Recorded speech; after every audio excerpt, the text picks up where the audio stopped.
Hi everyone, this is Arif from Joe's IAS Academy. இந்த video நம்ம என்ன பார்க்க போகிறோம் அப்படின்னா நம்ம ரெகுலராக சிவில் இன்ஜினியரிங் சப்ஜெக்டை எப்படி ஈஸியாக ஸ்மார்ட்டாக எந்த வேலை படித்தா நம்ம ஈஸியாக ரிமெம்பர் ஆகும் அப்படிங்கிற வேலை வந்து நம்ம ஜோஸ் சிவில் ஃபார்முலா சீரியஸ் அப்படிங்கிற ஒரு ஆர்டர் கொண்டு போயிட்டு இருக்கோம். நம்ம நார்மலாக சிவில் இன்ஜினியரிங் பொறுத்தளவு எல்லா சப்ஜெக்ட்ஸுமே மோராலஸ் 90% ஆர் 75% சப்ஜெக்ட்ஸ் என்னது நம்ம ஃபார்முலாஸ் பேஸ்டாக தான் இருக்குது. அந்த ஃபார்முலாஸ் தெரிஞ்சிச்சு அப்படின்னா நம்மளால் என்ன பண்ண முடியும், ஆன்சர் பண்ண முடியும். அந்த பேஸ்டாக தான் இருக்குது. அதனால் தனியாகவே வந்து ஜோஸ் சிவில் ஃபார்முலா சீரியஸ் அப்படின்னு கொண்டு போயிட்டு இருக்கோம்.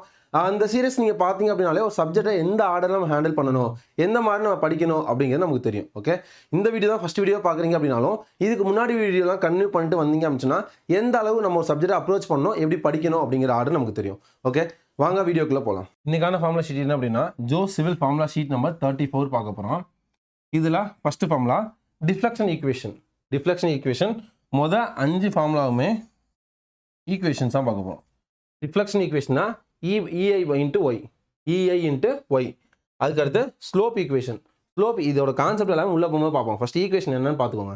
ஸ்லோப் ஈக்குவேஷன் என்ன அப்படின்னா EI dy by dx, dy by dx. Moment equation அப்படின்னா EI d square y by dx square, d square y by dx square. அடுத்து கியூபாக வரும். ஷியர் ஈக்குவேஷன் அப்படின்னா EI d cube y divided by dx cube, d cube y divided by dx cube. அதுக்கடுத்து loading equation அப்படின்னா EI d power 4 y divided by dx power 4. இது வந்து அப்படியே எழுதி பார்க்கலாமா? ஃபர்ஸ்ட் டிஃப்ளெக்ஷன் அப்படின்னா EI by y, EI into y. அடுத்து deflection அப்புறம் என்ன? ஸ்லோப்பு. ஸ்லோப் அப்படின்னா EI dy by dx.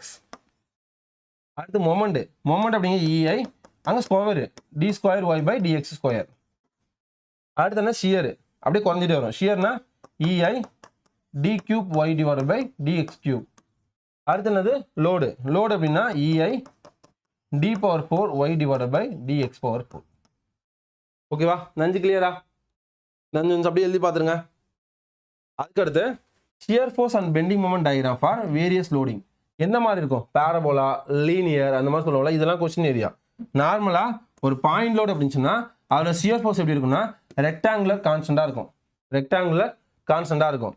அதே பெண்டிங் மொமெண்ட் அப்படின்னா இன்க்ளைன் லீனியராக இருக்கும். இன்க்ளைண்டாக இருக்கும், லீனியராக இருக்கும். நார்மலாக என்னது?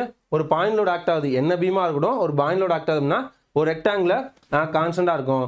அதுக்கடுத்து நமக்கு பெண்டிங் மொமெண்ட் டயக்ராம் அப்படிங்கிறது இன்க்ளைண்டு லீனியராக இருக்கும். ஷியர் ஃபோர்ஸ் என்ன? ரெக்டாங்குலர், நமக்கு என்னது? ரெக்டாங்குலர் கான்ஸ்டண்டாக இருக்கும், இன்க்ளைண்டு லீனியராக இருக்கும். அடுத்து யூடிஎல், யூவிஎல், மூணே தான். பாயிண்ட் லோட்னா என்ன, யூடிஎல்னா என்ன, யூவிஎல்னா என்ன? பாயிண்ட் லோட் அப்படிங்கிறது ரெக்டாங்குலர், அங்கே வந்து இன்க்ளைண்டு. இங்கே வந்து யூடிஎல் அப்படிங்கிறது இது அப்படியே இங்கே வந்துடுது, இன்க்ளைன் லீனியர் பேரபோலிக் ஆயிடுது. Incline linear parabolic. அடுத்து பேரபோலிக் இங்கே யூவிஎலுக்கு வந்துடும். ஷியர் ஃபோர்ஸில் யூவிஎலுக்கு பேரபோலிக்கு.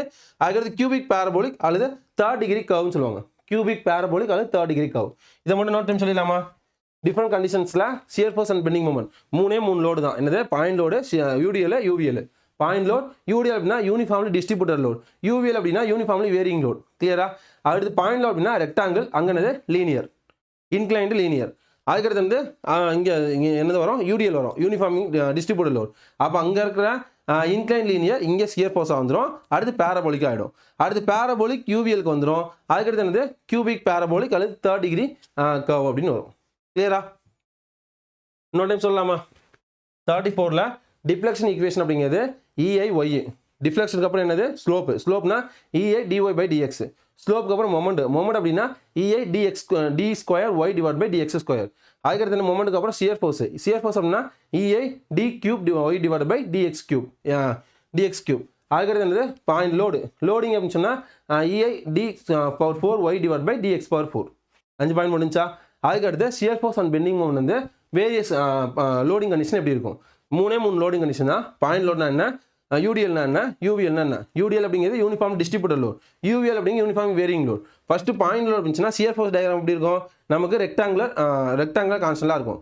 அது பெண்டிங் மொமெண்ட் அப்படிங்கிறது இன்க்ளைன் லீனியராக இருக்கும். அடுத்து யூடிஎலுக்கு வரும். யூடிஎலுக்கு அப்படிங்கிறது அது அப்படியே இங்கே வரும். பெண்டிங் மொமெண்ட் இங்கே ஷியர் ஃபோர்ஸாக மாறும், இன்க்ளைன் லீனியராகவும். அடுத்து பேரபோலிக்காக மாறும். அடுத்து யூவிஎல்ல அங்கே அப்படியே இங்கே வரும், பேரபோலிக்காகவும், கியூபிக் பேரபோலிக் அல்லது 3rd டிகிரிக்காக மாறும். கண்டிப்பாக இந்த வீடியோ யூஸ்ஃபுல்லாக வந்து நம்புறேன். எந்த அளவுக்கு யூஸ்ஃபுல்லாக இருந்துச்சு அப்படிங்கிறத கமெண்ட்ஸை மென்ஷன் பண்ணுங்கள். ஃப்ரெண்ட்ஸ் அண்ட் ஃபேமிலிக்கு ஷேர் பண்ணால் கண்டிப்பாக மறக்காதீங்க. Okay, all the very best பா. தேங்க்யூ.